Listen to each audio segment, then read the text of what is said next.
Damn, Angel. Damn. Jag the game at the free throw line, man. It's a lot of controversy going on in Chicago. The Sky fans are blaming Tyler Marsh for Angel Reese losing the game at the free throw line and ruining the Chicago Sky's chances of really cutting the lead down to 1 and giving themselves a chance to keep playing and try to get an upset in Phoenix. Angel played a hell of a game, 15 points, 20 rebounds. We cannot poo-poo that. Angel Reese just turned a basketball game into a blooper reel, and now Sky fans are pointing fingers faster than toddlers with cookie crumbs on their faces. The coach is getting roasted, the excuses are piling up, and suddenly everyone's pretending WNBA viewership is bigger than the Super Bowl just to compete with Caitlin Clark's spotlight. Buckle up, because this meltdown has more drama than reality TV.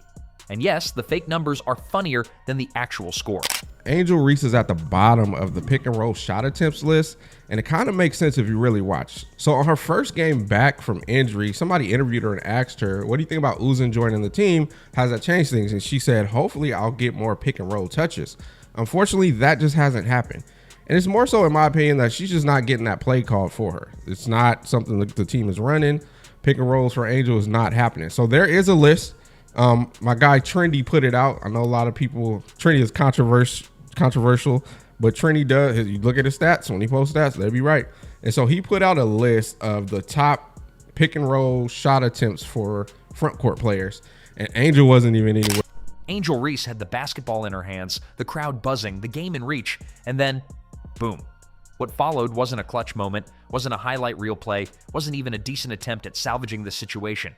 It was the kind of collapse that makes you double-check the box score and wonder if you accidentally watched a parody skit instead of an actual professional game. Choke the game away at the free throw line, and the fans are blaming Tyler Marsh. We got all the Sky fans crashing out.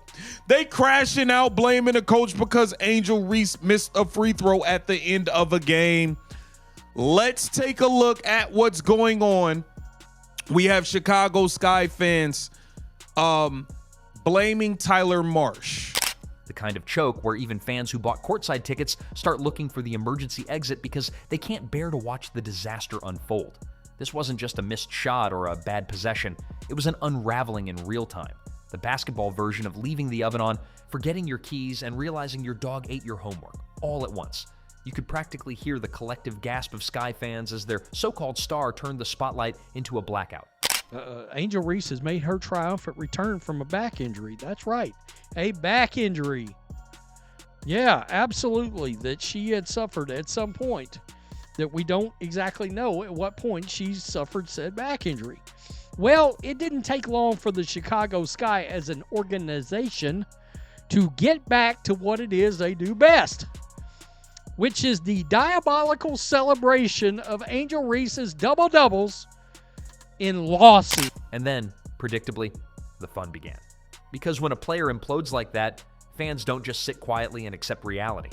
Oh no, they launch a full-scale investigation, complete with finger-pointing, conspiracy theories, and excuses stacked higher than Angel's lashes. The first target? The coach. Naturally.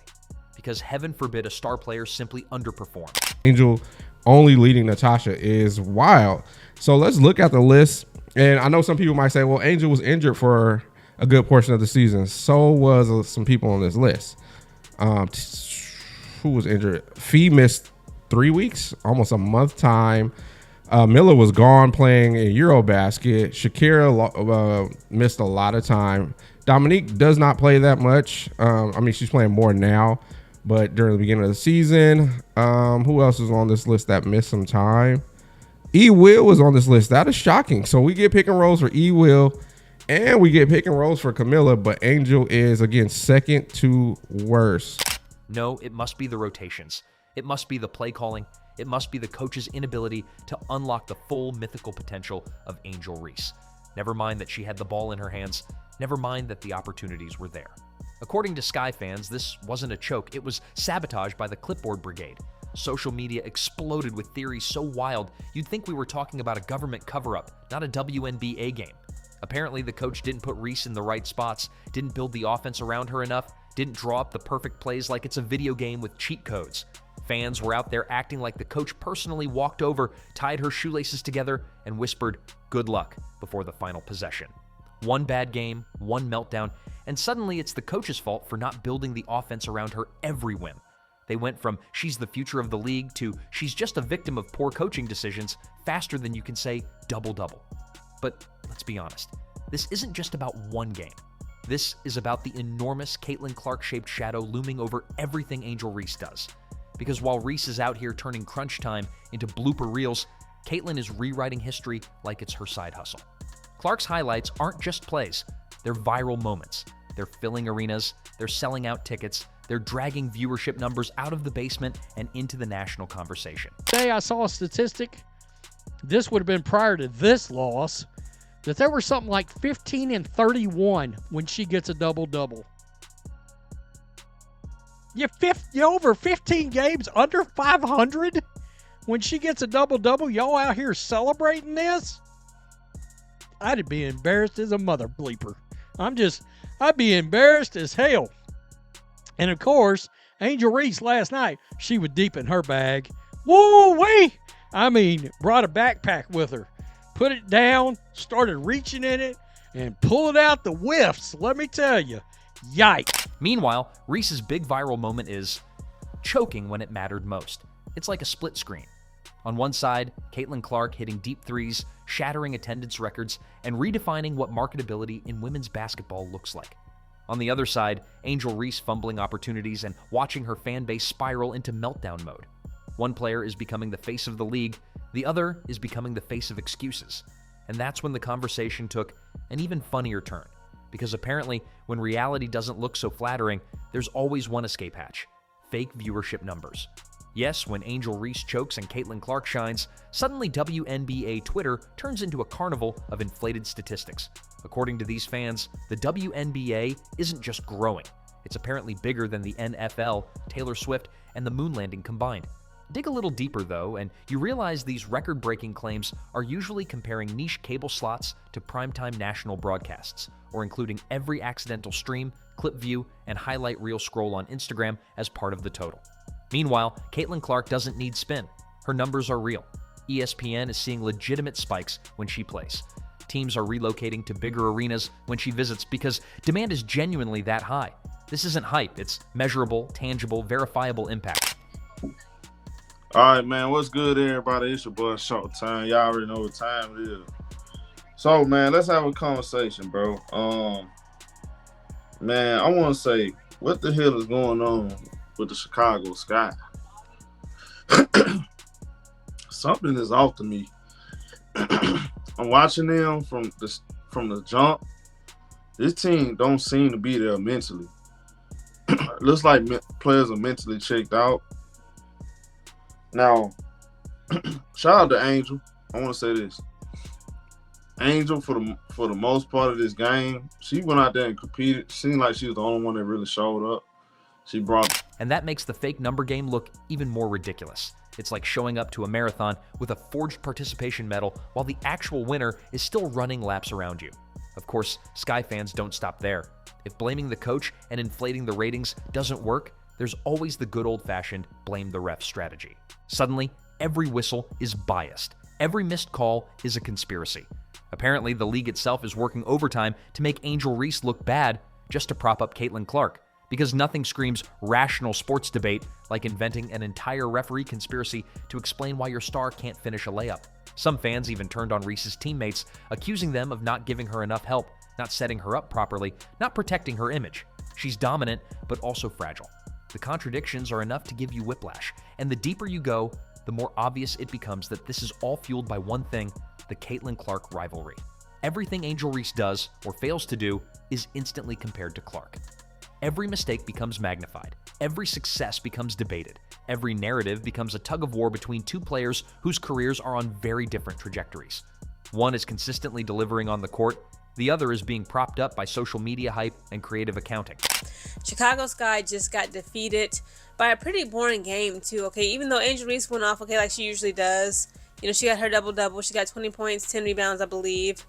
You know, with her stats, it is impressive. But again, it's like we are on a decline. This whole team, the entire Chicago Sky, as an organization, as a franchise, is on a great decline, okay? And it's controversy. Of course, there's always some controversy surrounding this damn team. And I may make some controversial takes on this, but I believe like a lot of people would like, actually agree with what I got to say about Angel Reese being a point guard, because I'm tired of it. Like, it's... Here's the truth. Angel Reese is a talented player. She's got size, she's got hustle, she's got charisma, but consistency in crunch time, that's still missing. And no amount of finger pointing or fake numbers is going to change that. When the game is on the line, you either deliver or you don't. And in this case, she didn't. What makes it even funnier is that the endless excuses aren't helping her. They're making her look worse. Because instead of admitting that she had a bad night, fans are twisting themselves into pretzels, inventing reasons why it wasn't her fault. It's like watching someone trip on the sidewalk and then blame the city, the weather, the shoes, the alignment of the stars, anything except their own clumsiness. Meanwhile, Caitlin Clark isn't just competing, she's dominating. The scoreboard doesn't count Twitter threads. The league doesn't hand out trophies for creative excuses, and viewership numbers don't magically spike because a fan base insists they should. At the end of the day, the only thing that matters is performance. And until Angel Reese shows she can rise in the moments that count, she's going to keep being defined not by her game, but by the excuses that follow it. It's so crazy to me because I don't know if I ever seen this before. It just seemed like, even though Tana Moore's the coach, it's like they just out there playing. And it don't even matter what I can tell they probably don't even listen to him. They don't care what he said. They don't. They just go on with the flow. That's what it seems like. Like players just not even locked in on a game plan or a specific role or anything. Just players just playing. How many times I'm gonna see Angel Camilla beats everybody down the floor and they don't get the ball up? The funny thing about all this chaos is how predictable it's become. You can almost set your watch by it. Angel Reese has a rough game. Cue the flood of excuses. Coach didn't do enough. Teammates weren't supportive. Refs were biased. Broadcasters were anti-Reese. The planets weren't aligned correctly. Mercury was in retrograde. If there's a reason out there that doesn't involve Angel Reese herself, Sky fans will find it and run with it. And while they're busy drafting their defense lawyer speeches, Caitlin Clark is out there doing what Caitlin Clark does, delivering. But let's zoom in on the coach scapegoating for a second, because this one is pure comedy. Fans act like Angel Reese is some helpless pawn, completely at the mercy of bad coaching decisions, as if she's not a professional basketball player with the ball in her hands and the power to change the outcome. According to the logic of Sky Twitter, Reese is a superstar when she succeeds, but when she fails, she's just a victim of circumstance. It's like having your cake and eating it too, except the cake is burnt and someone else gets blamed for baking it. So a lot of people are starting to notice, and honestly, I didn't until I got sent basically not a thread, but like a couple of videos of this happening, and I genuinely think that this could be, this could be not her taking things into her own hands, but this very much could be people in her ear being like, you got to get back to the way she used to be, because Caitlin Clark slimmed down a lot. And this isn't just about blaming the coach, it's about rewriting the entire narrative of the game.